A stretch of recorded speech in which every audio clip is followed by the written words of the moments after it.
Bonjour, j'espère que vous allez bien.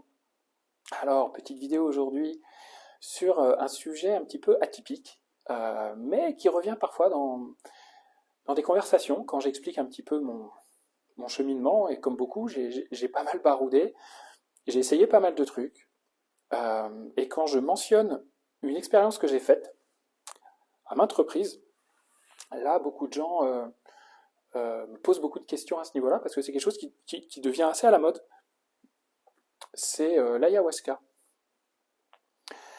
Donc je me suis dit que j'allais partager mon expérience. Alors cette vidéo, elle n'est pas pour vous dire qu'est-ce que vous devez faire ou pas faire, parce que ça, qu'est-ce qui est bon ou pas bon. Euh, c'est pas mon rôle de ça. Je pense que c'est plus utile si je vous donne juste mon expérience. Je vous partage juste ce que j'ai vécu, et après libre à vous de décider en votre âme et conscience qu'est-ce que vous sentez faire. D'accord? Donc pour ça, je vais faire, je pense que la meilleure chose à faire, c'est d'y aller chronologiquement et vous expliquer du début à la fin. Alors j'ai fait une quinzaine de sessions. Euh, alors j'ai vécu vraiment déjà, ce qu'il faut vous dire, c'est que c'était des cérémonies et des aventures humaines vraiment incroyables.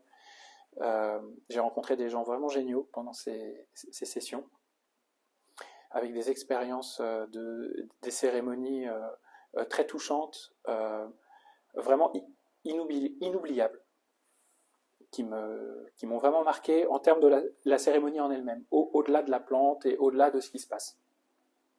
Dans des lieux géniaux, et enfin, vraiment, j'en garde un très très très bon souvenir, évident. Donc, je fais quelques sessions, voilà, donc il se passe des choses fortes. Je suis tombé dans les pommes à un moment donné, beaucoup de vomissements. J'ai eu une session où j'étais dans une extase absolument incroyable. J'étais dans un amour monumental. J'avais des larmes qui me coulaient pendant 4 heures. Ça m'a ouvert mon cœur, quelque chose d'incroyable que je ne pensais pas possible. Et après d'autres sessions où voilà, j'ai vraiment plongé dans des euh, donc voilà, tout ce que vous entendez au niveau de l'ayahuasca, de cette plante qui va vous chercher, qui va vous emmener là où vous devez aller. Et puis, après peut-être non, peut-être un peu plus que ça, peut-être presque 10e session, euh, j'aime bien parce que la vie souvent nous donne des messages à travers des synchronicités. Et c'est vrai qu'à bout d'un moment, moi, je commençais à pas me sentir, avoir de moins en moins d'énergie. Euh, il y avait des choses qui n'étaient pas comme d'habitude dans ma façon de travailler, dans mes ressentis. Et, euh, et j'ai fait nettoyer mon appartement par quelqu'un euh, d'assez réputé sur le net qui travaille avec les esprits de la nature. Et lors du débrief du nettoyage d'appartement, je lui partage le fait que j'ai fait de l'ayahuasca. Et cette personne me dit, j'ai une longue conversation avec lui, et il me dit, écoutez, pareil, il me dit pas si c'est juste ou pas juste. Il m'explique un petit peu, il me dit, vous remarquez que je travaille beaucoup avec les esprits de la nature, toute ma philosophie tourne autour des esprits de la nature, mais je ne référence pas les plantes. C'est vrai, j'ai dit oui, c'est vrai, jamais il parle d'ayahuasca ou de plantes maîtresses. Et il m'explique, voilà, lui, une personne qui voit les structures des gens, qui a de vraies capacités très importantes au niveau des corps subtils, des plans subtils, et il m'explique son avis sur l'ayahuasca, venant d'une personne qui a une certaine, a priori à mes yeux, une certaine réputation et une vraie compétence. Ça m'interpelle. Il me dit que cette plante explose énormément les centres du plexus et de la gorge. Il m'explique que la plante, c'est pas gratuit, c'est-à-dire que tout le travail que fait la plante énergétiquement, ben, il y a un prix à payer. Ça fait des trous dans l'aura aussi, que à la base les chamans se sacrifiaient, c'est-à-dire que c'était pas la tribu qui prenait la plante, c'était le chaman, c'était une sorte de sacrifice, mais que personne d'autre n'y touchait. et que la plante était proche de l'astral, donc c'était pas très élevé en vibration, et que ça pouvait empêcher, si on était vraiment dans un cheminement d'évolution à un moment donné bloqué, et que la plante restait avec nous, et que la plante restait dans notre structure, et à un moment donné, même certaines personnes n'ont plus besoin de prendre d'ayahuasca tellement la plante est en nous, et ne nous quitte pas en fait. Et tout ça, moi, j'étais pas au courant. Enfin, c'est ce qu'il me disait en tout cas. J'ai dit ok, donc ça m'a vraiment interpellé. Ensuite, j'ai fait une session avec une amie énergéticienne, peu de temps après une session d'ayahuasca. Et elle me dit, oh là là, ton aura, c'est comme un gruyère, en fait. C'est comme s'il y avait des coups de mitraillette dedans. Donc elle a tout refermé. Mais elle disait, c'est étrange, j'ai jamais vu ça. Ça faisait des années qu'elle me suivait. Et là, moi, à ce moment-là, j'avais pas fait le rapprochement. Donc là, ça commençait une deuxième synchronicité.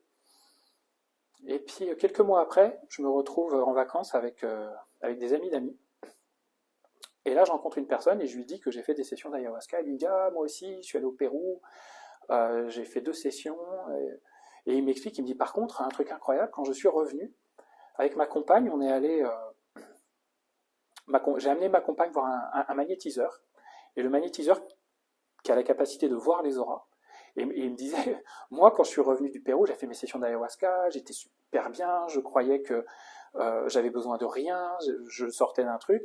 Et là, le magnétiseur, quand il vient chercher sa compagne dans la salle d'attente, il le regarde, l'air effaré, et lui dit, mais qu'est-ce que vous avez fait? Et l'autre, il dit, ben, rien de quoi? Il dit, mais votre aura, c'est un gruyère. Et il dit, ah bon? Et en fait, il disait, mais mon aura, il y avait des trous partout. Le magnétiseur l'a pris pour lui, et lui a dit, mais non, mais ne faites, quand il lui a dit qu'il avait fait de l'ayahuasca, elle ne cherchait pas, c'est ça. Et donc là, quand on me raconte ça un peu comme ça, je me dis, ah, encore une synchronicité. Qu'est-ce que la vie essaye de me dire?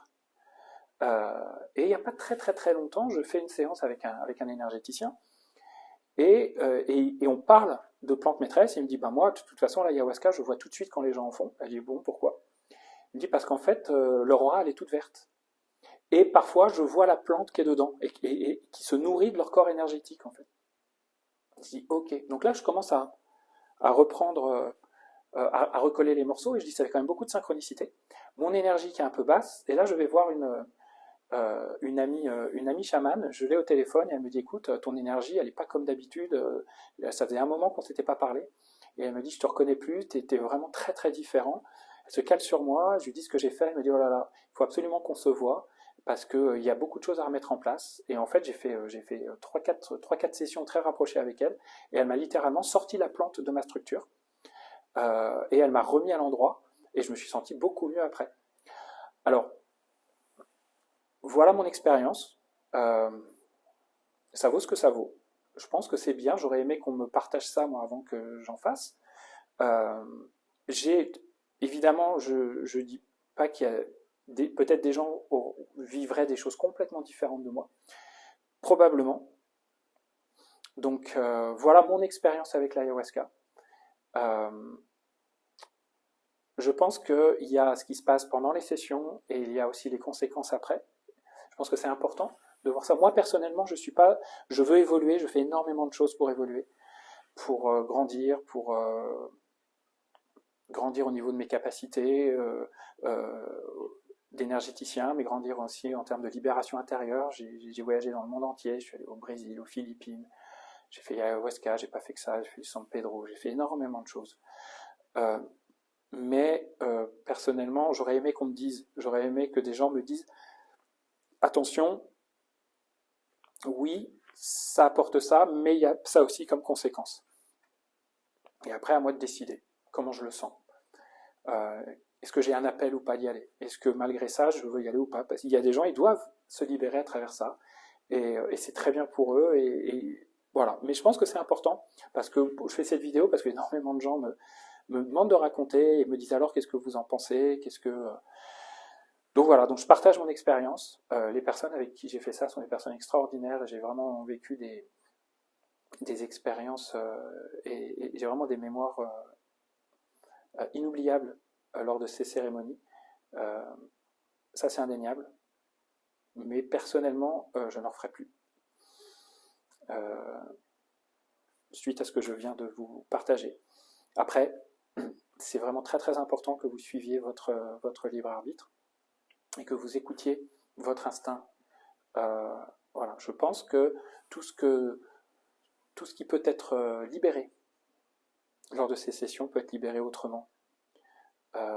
Et que c'est pas forcément voilà, c'est pas forcément adapté à tout le monde de se mettre avec ce genre d'énergie. Ce qu'il ne faut pas oublier, c'est que pendant une session d'ayahuasca, ce qu'on m'a expliqué, c'est que vous êtes vraiment le pantin de la plante. Et donc souvent il y a des problématiques d'envahissement, il y a des problématiques. Et moi à l'époque j'avais des problématiques d'envahissement, des problématiques de pouvoir, de prise de pouvoir. Donc forcément j'évoluais à travers une plante qui prenait le pouvoir sur moi, à qui je donnais le pouvoir. Et ça c'est important de comprendre ça aussi, c'est que vous donnez le pouvoir à une autre conscience. Vous lui donnez les clés du château en fait. Et elle en fait ça, et ça il n'y a pas forcément quelque chose qui est très... et surtout, voilà, ça peut poser questionnement, donc regardez encore une fois votre intérieur, comment vous vivez les choses. Votre instinct, c'est très important, votre discernement.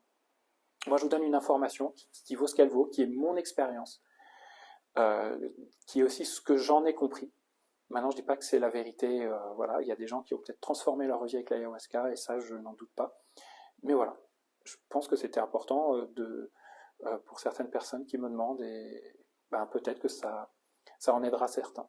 Voilà. Passez une très belle journée, puis à bientôt.